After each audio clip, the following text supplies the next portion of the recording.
Assalomu alaykum yurtdoshlar.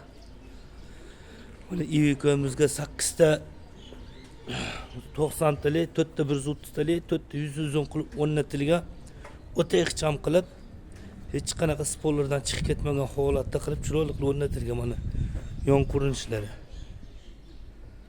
Bunday qilib qo'ysam ham mana tekis. Ikkala tomondan ham 4-5 sm dan zazor qo'ygan. Xudo xolasa kimga xizmatlar bo'lsa mana shunday qilib beramiz.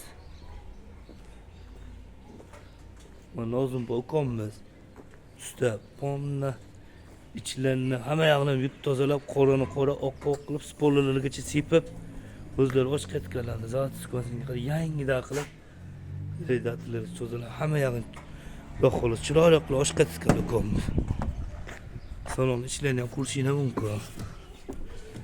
Hech qanaqa hid yo'q, atirlargacha sepib, pomni yuvib tozalab, shu chiqqaningizda maza qilib yuradigan qilib, bag'ridilingiz o'chiladigan qilib kiradiganligida xolasa. Motor ichlari, ramani, ustilarini ko'rishinglar mumkin. Yaltiratib chotki qilib qo'yganligida xolasa. Kimga xizmatlar bo'lsa aytarsizlar. Xudo xolasa xizmatingizga tayyormiz.